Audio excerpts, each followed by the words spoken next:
அருட்பெருஞ்சோதி அருட்பெருஞ்சோதி தனிப்பெரும் கருணை அருட்பெருஞ்சோதி. எல்லா உயிர்களும் இன்புற்று வாழ்க, வள்ளல் மலரடி வாழ்க வாழ்க, கொல்லா விரதம் குவளை எல்லாம் ஓங்குக, நல்லோ நினைத்த நலம் பெறுக, நன்றி நினைத்த எல்லோரும் வாழ்க இசைந்து. உலக மக்களே, அறிவார்ந்த அன்பர்களே, ஆண்மநேய ஒருமைப்பாடுடைய அன்பர்களே, வல்லப்பம்மா நமக்கு அள்ளிய திருவிற்பாவில் 3ஆம் திருமுறையில் 3வது பதிகத்தில் இருக்கின்ற இரங்கல் மாலை என்ற பதிகத்தில் இருக்கின்ற பாடலுடைய விளக்கங்களை பார்த்து கொண்டிருக்கிறோம். இரங்கல் மாலை மொத்தம் 31 பாடல்களை கொண்டது. இதுவரையில் 13 பாடல்களுடைய விளக்கங்களை நாம் பார்த்திருக்கிறோம். இன்று 14வது பாடலுடைய விளக்கத்தை பார்க்கப் போகிறோம். அதற்கு முன்னாலே ஒரு சிறிய முன்னுரை. இந்த பிரபஞ்சம் தோன்றிய காலத்திலிருந்தே மதங்களும் சமயங்களும் மார்க்கங்களும் சூழ்ந்திருந்தன.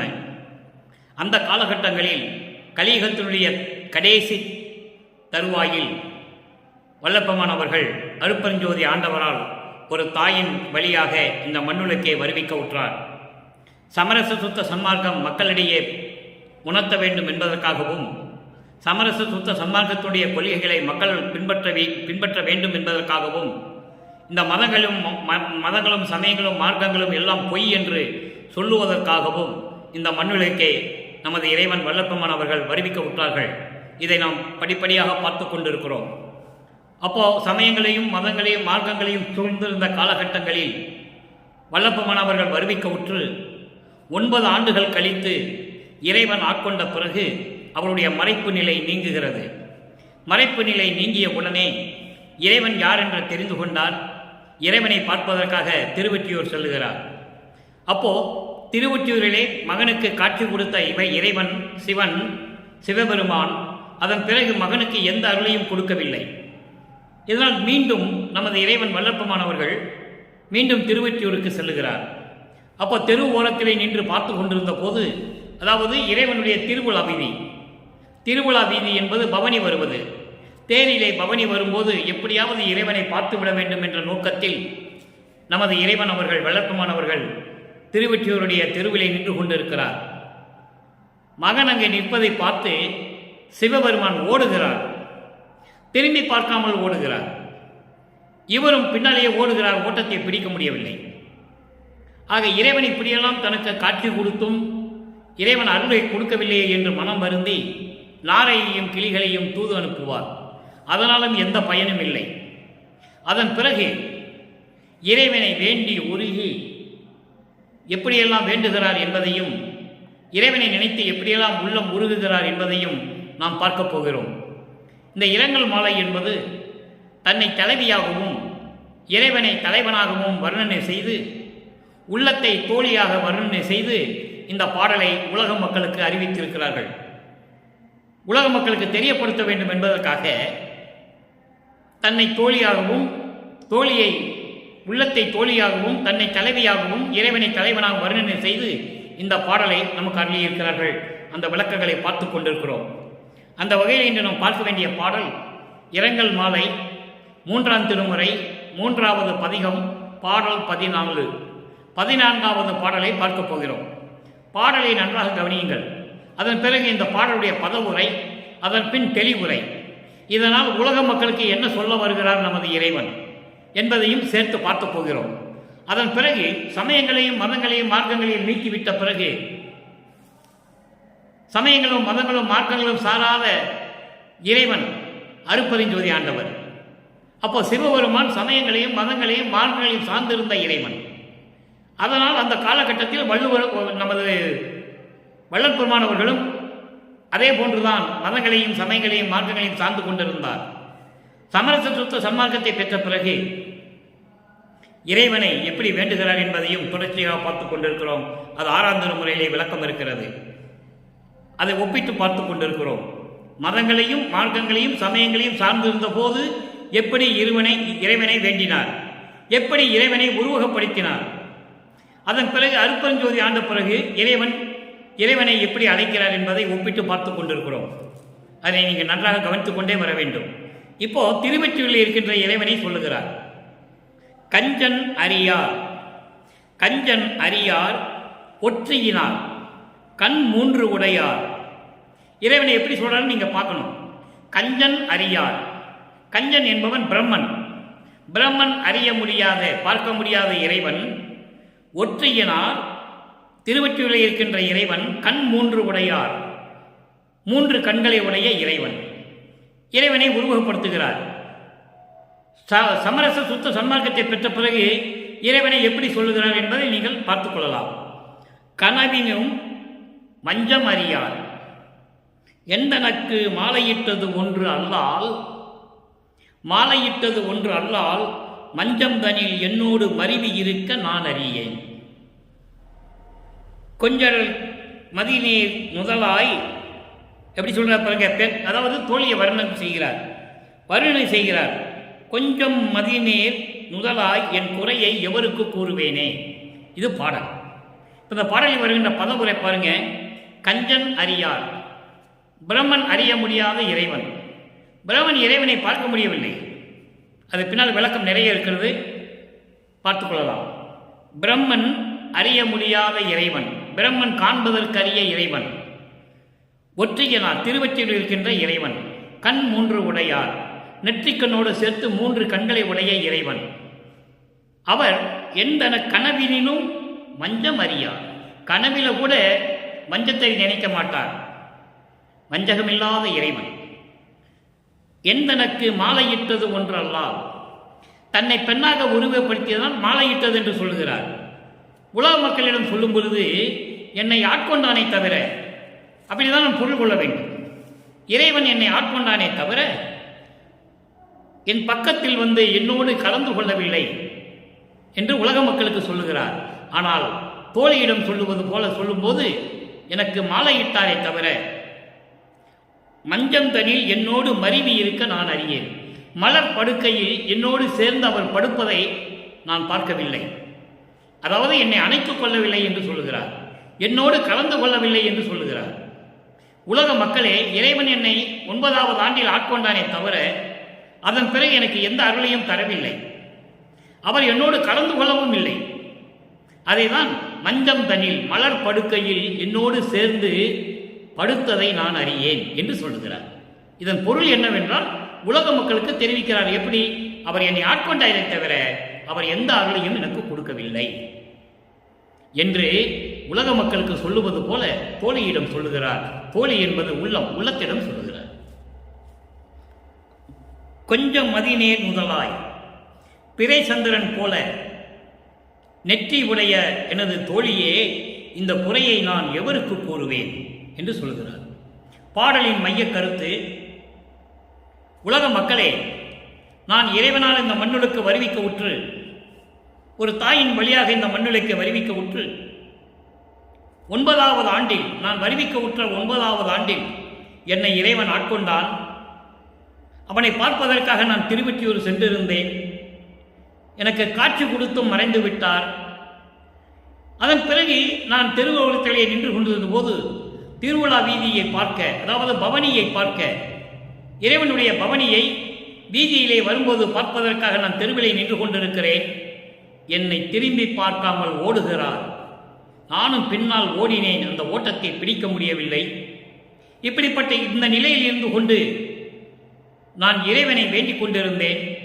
அவர் வந்து என்னை அணைத்துக் கொண்டாரே தவிர, ஆட்கொண்டாரே தவிர உலக மக்களே எனக்கு எந்த அருளையும் கொடுக்கவில்லை. அப்போ நமது இறைவன் வல்லப்பெருமான் 3வது எட்டில் இருக்கிறார். 3 இந்த மண்ணுக்கு வருவிக்க விட்டு 24 ஆண்டுகள் ஆகிவிட்டன. அந்த 24 ஆண்டுகளுக்குள்ளதான் 3 திருமுறையும் உருவாகிறது. 1ஆம் திருமுறை, 2ஆம் திருமுறை, 3ஆம் திருமுறை. இப்போ நம்ம 3ஆம் திருமுறையை பார்த்து கொண்டிருக்கிறோம். இதை முடித்து விட்டு தான் நம்ம 2ஆம் திருமுறைக்கு போக வேண்டும். ஏன்னால் அவர்களில் நிறைய விஷயங்கள் இருக்கிறது. அப்போ இப்படியெல்லாம் இறைவனை நான் பார்க்க முடியவில்லை. என்னை ஆட்கொண்டானே தவிர எனக்கு எந்த அருளையும் கொடுக்கவில்லை. அப்போ நமது இறைவன் வல்லப்பெருமானவர்கள் சமயங்களையும் மதங்களையும் மார்க்கங்களையும் சார்ந்து கொண்டிருக்கிறார். திடீர் பூசி கொண்டிருக்கிறார். கழுத்திலே உத்தராட்ச மாலையை, உத்தராட்சந்த கொட்டையை மாட்டிக்கொண்டிருக்கிறார். சமய வழிபாடுகளிலே ஈடுபட்டு கொண்டிருக்கிறார். முருகனை பற்றி பாடிக்கொண்டிருக்கிறார். இதெல்லாம் உண்டு. பின்னாளில் அதை எப்படியெல்லாம் நான் பாடினேன், அற்ப அறிவாக இருந்தது, அதனால் நான் இருந்து கொண்டேன் என்று சொல்லுவது எல்லாருக்குமே தெரியும். அப்போ அற்ப அறிவு என்பது எனக்கு மறைப்பு நிலை இருந்தது. அப்போ இறைவன் எனக்கு யார் என்று தெரியாது, சமரச சுத்த சன்மார்க்கத்தை பற்றி எனக்கு தெரியாது, அதை தான் அற்ப அறிவு என்று சொல்லுகிறார். அப்போ அந்த நிலையில் இருந்து கொண்டு இது உலக மக்களுக்கு தெரிவித்து விட்டார். நான் இறைவனை பார்த்தும் என்னை பார்க்காமல் ஓடுகிறார், என்னை ஆட்கொண்டானே தவிர எந்த அருளையும் கொடுக்கவில்லை. உலக மக்களே, இந்த குறையை நான் யாரிடம் போய் சொல்லுவேன்? உலக மக்களிடம் சொல்லுவது போல தன் உள்ளத்திடம் சொல்லி இந்த பாடலை நமக்கு அருளியிருக்கிறார்கள் நமது இறைவன் வல்லத்தமானவர்கள்.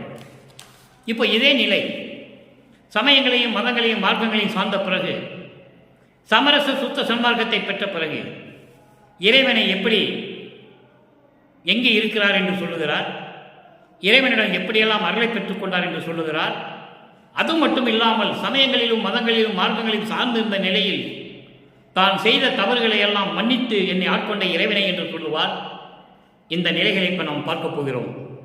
இரங்கல் மாலையிலே 14வது பாடலில் இருக்கின்ற 3 நிலைகளுக்கு பூரணமான விளக்கம் 6ஆம் திருமுறையில் உண்டு. அது எந்தெந்த பதிகத்திலே எந்தெந்த பாடல் என்பதை நாம் பார்க்க போகிறோம். இப்போ இந்த 3 நிலைகள் இங்கே என்ன சொல்கிறாருன்னா, கஞ்சன் அறியார், பிரம்மன் கூட அறிய முடியாத இறைவன் என்று சொல்லுகிறார்.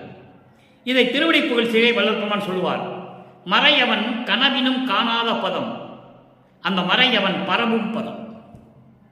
மறையவன் என்றால் பிரம்மன். பிரம்மன் கனவுல கூட இறைவனை பார்க்க முடியவில்லை, இறைவனுடைய திருவடியை பார்க்க முடியவில்லை. ஆனாலும் அந்த திருவடியை வணங்கிக் கொண்டிருக்கின்றான். மறையவன் கனவினும் காணாத பதம், அந்த மறையவன் பரவும் பதம். பார்க்க முடியாட்டாலும் கூட உள்ளத்திலே நினைத்துக் கொண்டு அந்த திருவடியை வணங்கிக் கொண்டிருக்கின்றான் பிரம்மன். அதை தான் இங்கே கஞ்சன் அறியார் என்று சொல்லுகிறார்.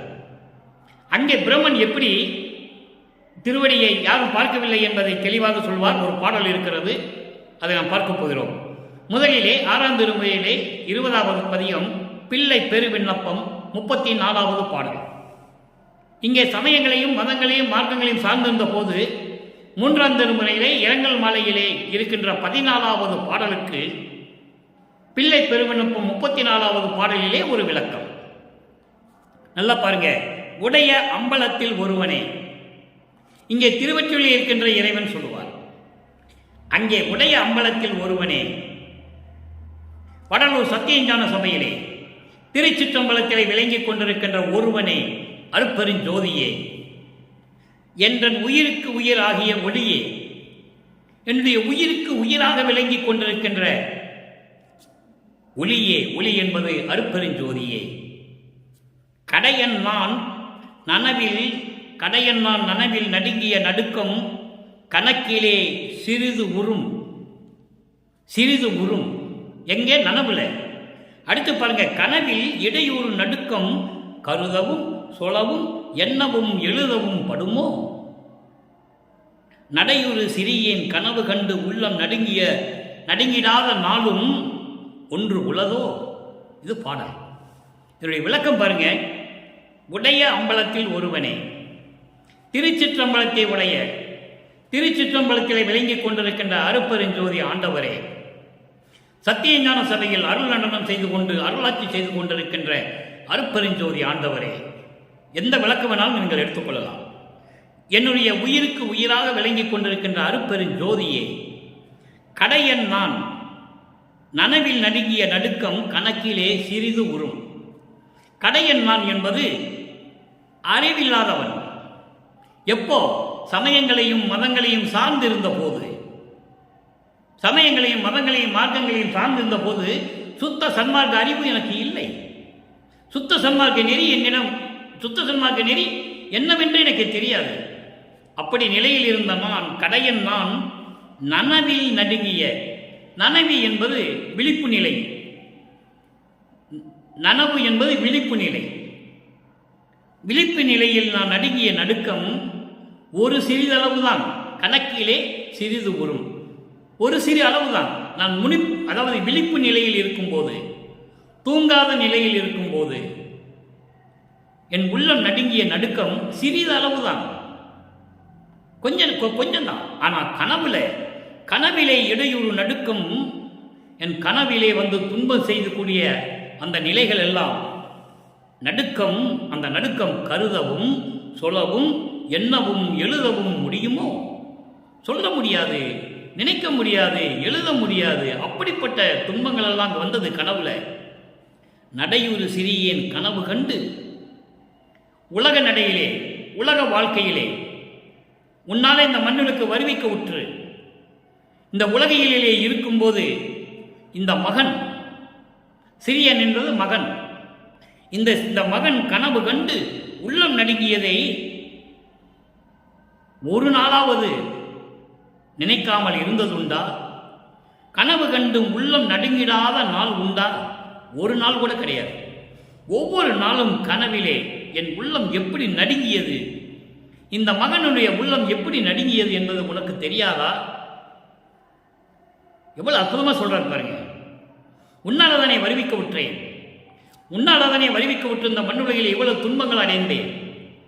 ஒவ்வொரு நாளும் கனவிலே நான் என் உள்ளம் நடுங்கும் போது ஒரு நாளாவது நான் நிம்மதியாக இருந்திருக்கிறேனா? நடுங்கிடாத நாளும் உள்ளதோ என்று சொல்லி இந்த பாடலை நமக்கு அருளி இருக்கிறார்கள். அடுத்து பாருங்க, இன்னொரு விளக்கம். 25 அனுபோக நிலையம். 25 அனுபோக நிலையம். இறைவனுடைய அனுபவத்தை பெற்றுவிட்டால் அந்த அனுபவம் எப்படி இருக்கும்? அந்த அருள் அனுபவம் 4வது பாடல். அங்கே 14வது பாடலுக்கு இங்கே 4வது பாடலிலே விளக்கம் இருக்கிறது. காரணம், அங்கே கஞ்சன் அறியார் என்று சொல்லுவார். அங்கே 6ஆம் திருமுறையிலே எப்படி சொல்றார் பாருங்க. அங்கு வெறும் கஞ்சன் அறியார் மட்டும் சொல்லிடுவார். பிரம்மனும் அறிய முடியாத இறைவன் எங்கே சமயங்களையும் மதங்களையும் மார்க்கங்களையும் சார்ந்திருந்த போது, சமரச சுத்த சன்மார்க்கத்தை பெற்ற பிறகு எப்படி சொல்றாருன்னு இந்த விளக்கத்தை பாருங்க. பண்டு கொண்டு இணைத்தான் பிழை குறியாத பண்பனே, பண்டு கொண்டு இணைத்தான் பிழை குறியாத பண்பனே, திருச்சிற்றம்பலத்தே தொண்டு கொண்டு அடியார் கலிக்க நின்று ஆடும் தூயனே நேயனே. அங்கே தூயவன் என்று சொல்ல மாட்டார், மற்றதெல்லாம் சொல்லுவார். தூயவன் என்பது சமரச சுத்த சன்மார்க்கத்தில் இருந்து கொண்டிருக்கின்ற சுத்த சிவநிலையில் இருக்கின்ற இறைவன். அதை தூயனே என்று சொல்லுகிறார். தூயனே நேயனே பிரம்மன் விண்டு. பிரம்மன் விண்டு என்பது திருமால். பிரம்மனும் திருமாலும் கண்டறியா முடியடி எனக்கே விளங்குற காட்டிய விமலா. அங்கே கஞ்சன் அறியாத இறைவன் என்று சொல்லுவார். பிரம்மன் அறிய முடியாத, கண்டுகொள்ள முடியாத இறைவன். அப்படிப்பட்ட இறைவனுக்கு அறிய முடிய பார்க்க முடியாத அவங்களை விட எனக்கு அடிமுடி காட்டிய இறைவனே. நல்லா புரிஞ்சுக்கணும், நீங்க யாரும் பார்க்க முடியவில்லை, இறைவனுடைய முடியையும் அடியையும் யாரும் பார்க்க முடியவில்லை. எனக்கு விளங்குற காட்டிய விமலா கண்டுகொண்டு உறுதற்கு இது தகு தருணம் கலந்தருள் கலந்தருள் எனையே. இது பாடல். இப்ப இந்த பாடலை விளக்கம் பாருங்க. பண்டு கொண்டு, பண்டு கொண்டு என்பது உன்னால இந்த மண்ணுலக்கு ஒரு தாயின் வழியாக வருவிக்க உற்று இருந்த எண்ணெய், அப்போ என்னையை வருவிக்க உற்ற எண்ணெய் மதங்களும் சமயங்களும் மாற்றங்களும் சூழ்ந்திருந்த நிலையில் நான் இருந்த பொழுது நான் செய்த தவறுகளை எல்லாம் எண்ணாமல் என்னை மன்னித்து அருளிய பண்பனே. அந்த வரிக்கு இவ்வளவு விளக்கம் இருக்கிறது. பண்டு கொண்டு என்னைத்தான் பிழை குறியாத பண்பனே. பண்டு கொண்டு உன்னாலே இந்த மண்ணுக்கு நான் வருவிக்க உற்று இந்த உலகிலே நான் பட்ட பாடு துன்பமெல்லாம் சமயங்களிலும் மதங்களிலும் மார்க்கங்களில் இருந்து கொண்டிருந்த போது நான் செய்த தவறுகளை எல்லாம் மன்னித்து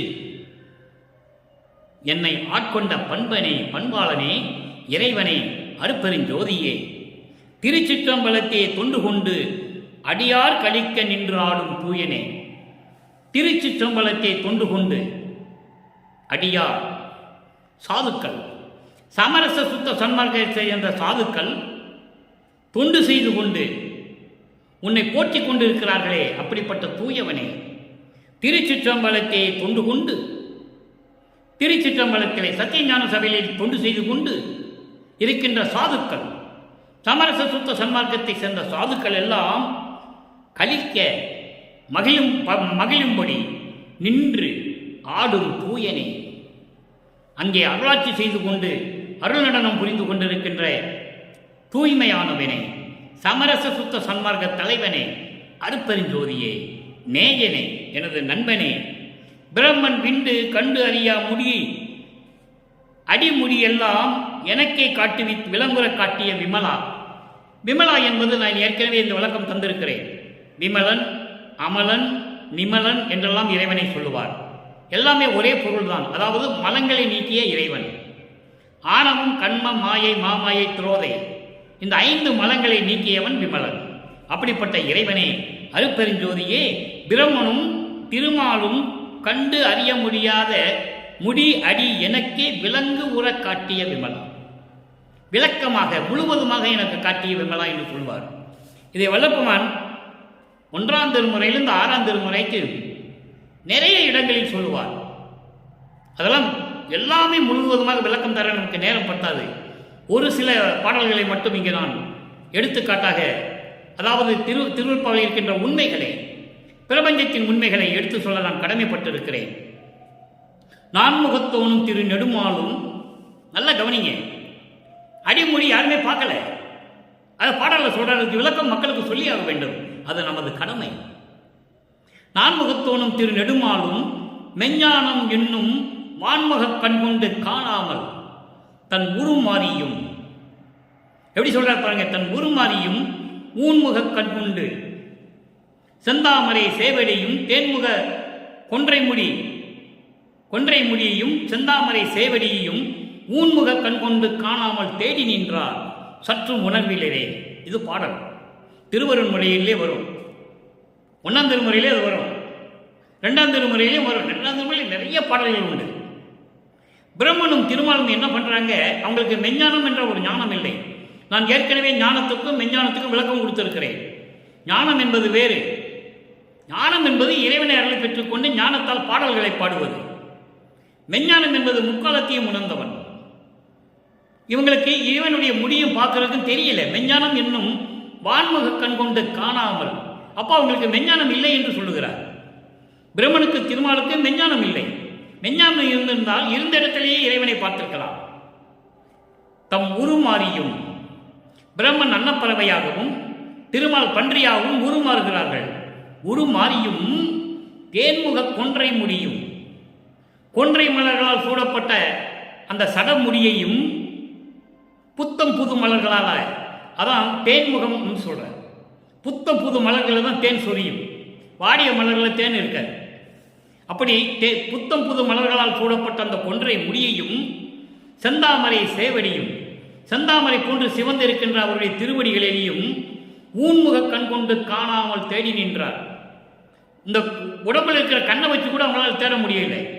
மெஞ்ஞானம் என்னும் கண்ணும் இல்லை, நேரடியாக பார்க்கவும் முடியல, உருமாறியும் பார்க்க முடியல. சற்றும் உணர்வில்லையே, கொஞ்சம் கூட எப்படி இறைவனுடைய அடியை முடிய பார்க்கணும்னு தெரியலையா. அதோடு மட்டுமல்ல, இன்னொரு பாடலிலே சொல்லுவார், பூத்திடும் அவனும் காத்திடும் அவனும் புல் விளங்கு உருக்கோடு நேடி ஏத்திடும் முடியும் கூத்திடும் அடியும் இன்னும் காண்கில. அற்புதமா சொல்லுவார். பூத்திடும் அவன் பிரம்மன், காக்கும் தொழில், அதாவது படைக்கும் தொழில், படைக்கும் தொழிலை செய்கின்ற பிரம்மனும் காக்கும் தொழிலை செய்யக்கூடிய திருமாலும் புல் விலங்கு, புல் என்பது பறவை, பிரம்மன் பறவையாக போகிறான், அன்னப்பறவை.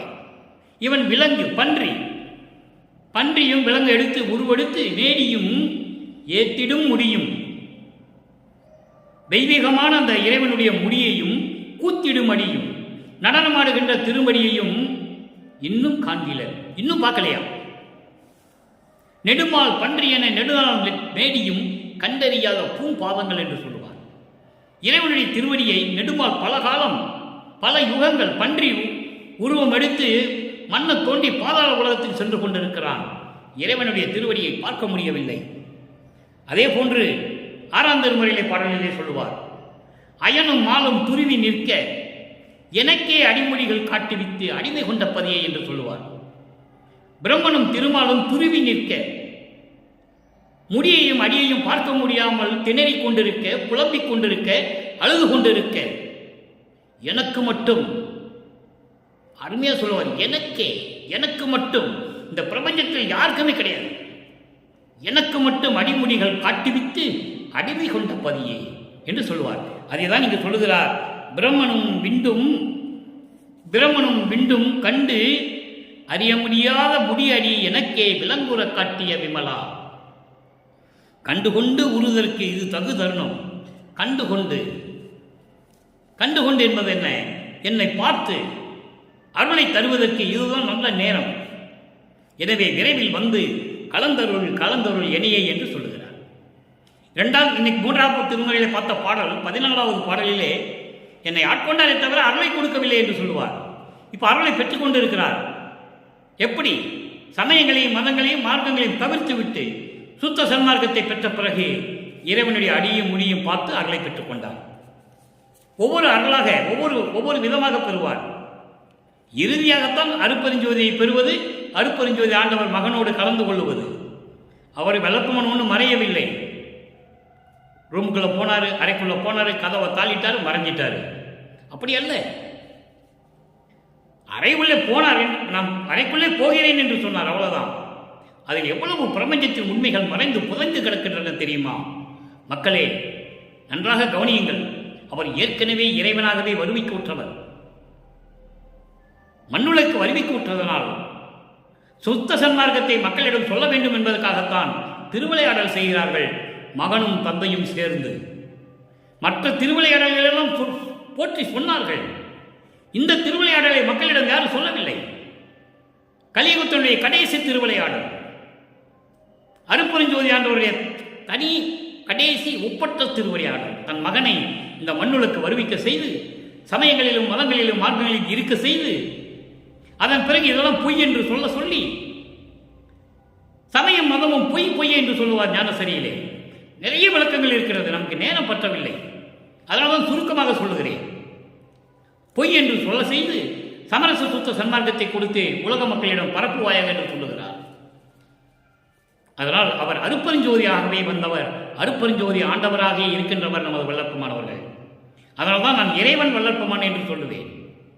இந்த பிரபஞ்சத்தை இயக்கிக் கொண்டிருக்கிறார். 5 தொழில்களையும் படைத்துக் கொண்டு, படைத்தல், காத்தல், அழித்தல், மறைத்தல், அருளல் என்ற 5 தொழில்களை வைத்துக் கொண்டு, இறைநிலையில் கடவுள் நிலையில் இருந்து கொண்டு இந்த பிரபஞ்சத்தை இயக்கிக் கொண்டிருக்கிறார் என்பதுதான் சத்தியம், அதுதான் உண்மை.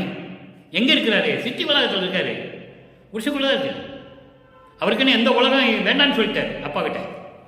அற்புதம் கூப்பிடுறாரு, உனக்குன்னு ஒரு உலகம் இருக்குன்னு சொல்றாரு, பாட்டில் இருக்கு. எனக்கு அந்த உலகங்களும் தேவையில்லை, இந்த பிரம்மன் திருமால் இந்த வாழ்க்கையெல்லாம் எனக்கு தேவையில்லை, எனக்கு இந்த குடிசை போத, நீ வா, நம்ம 2 பேர் குடிசையில் இருந்துக்கிட்டே இந்த பிரபஞ்சத்தை இயக்கலாம்னு சொல்லிட்டார். சித்தி உலகத்தில் தான் இருக்காங்க அப்பன் பிள்ளையும். இதில் எந்த விதமான மாற்று கருத்து கிடையாது.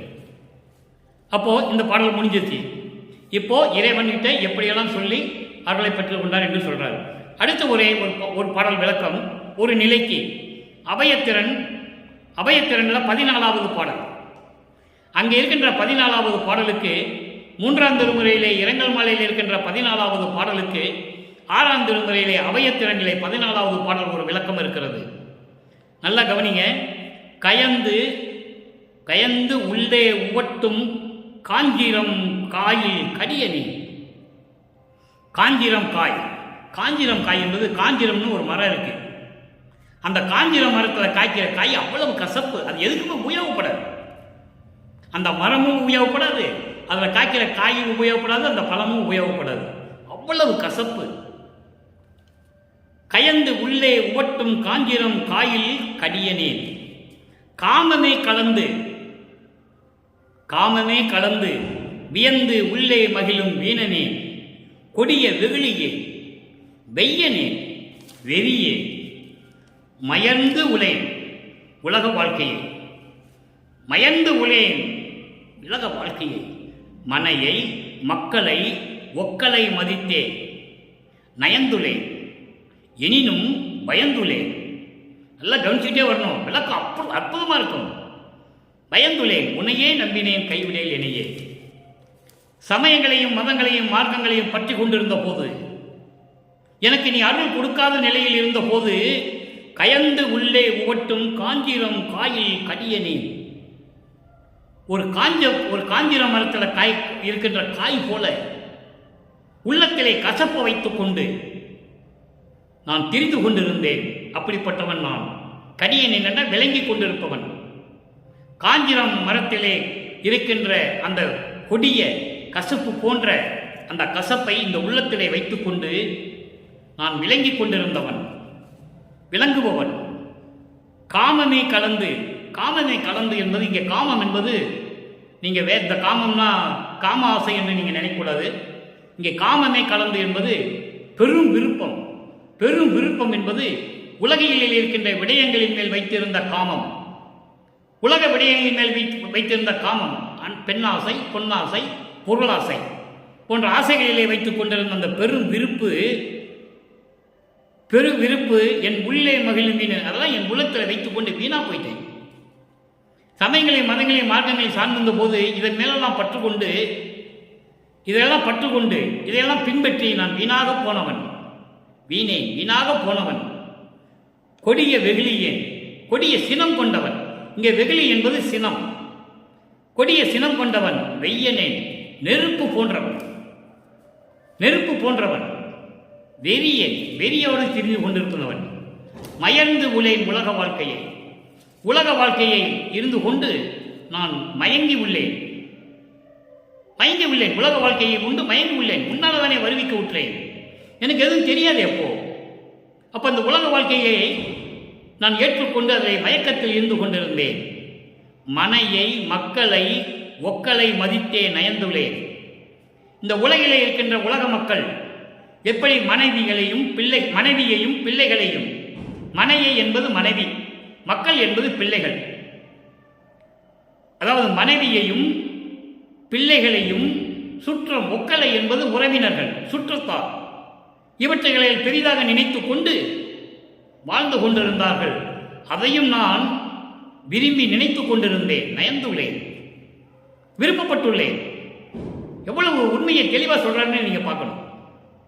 சமயங்களையும் மதங்களையும் மார்க்கங்களையும் பின்பற்றி கொண்டிருந்த இந்த உலக மக்கள் தன்னுடைய மனைவி, தன்னுடைய பிள்ளைகள், தன்னுடைய உறவினர்கள் எப்படி மதித்துக் கொண்டிருந்தார்களோ அதே போன்று நானும் இருக்க எண்ணினேன், நயந்துள்ளேன், விரும்பி இருக்கிறேன். நல்லா கவனிக்கணும், நீங்க விரும்பி இருக்கிறேன். ஆனால் இருந்தாலும் அதை நினைத்து நான் பயந்துள்ளேன்.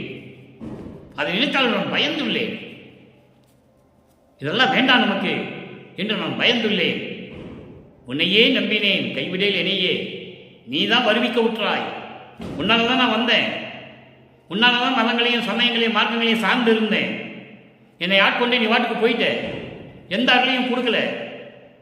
அதுக்கப்புறம் மகன் இந்தாண்ட சுத்த சன்மார்க்கன்னு என்கிட்ட கொடுத்த. இப்போ நான் அப்போ இருந்த காலகட்டங்களில் நான் எப்படிலாம் இருந்தனோ அதெல்லாம் நினைச்சு நான் பயந்துகிட்டு இருக்கேன். உன்னையே நம்பினேன், கைவிடேல் என்னையே. அருமையாக சொல்லுகிறார். அடுத்த ஒரு பாடல் திருவருட்பேறு 31 பதிகம் 4வது பாடல். அங்கே இருக்கின்ற 14வது பாடலுடைய ஒரு விளக்கம் இங்கே 4வது பாடலிலே இருக்கிறது. எப்படி? என்னை மாலையிட்டானே தவிர எனக்கு எந்த அருளையும் கொடுக்கவில்லை, நான் எதையுமே அனுபவிக்கவில்லை.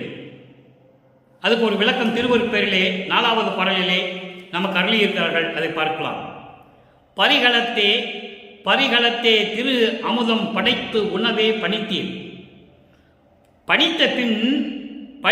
பணித்த பின்னோ என்னுடைய பக்குவம் பார்க்கின்றேன். இரு நிலத்தே பசித்தவருக்கு பசி தீர்க்க வல்லார். இவர் பெரியவர், இவர் சிறியவர் என்னல் வழக்கலவே. உரிமையுற்றேன் உமக்கே, என் உள்ளம் அன்றே அறிந்தீர். என்ன சொல்ற பாருங்க, அன்றே. வார்த்தைகள்லாம் ரொம்ப அற்புதமா இருக்கும்.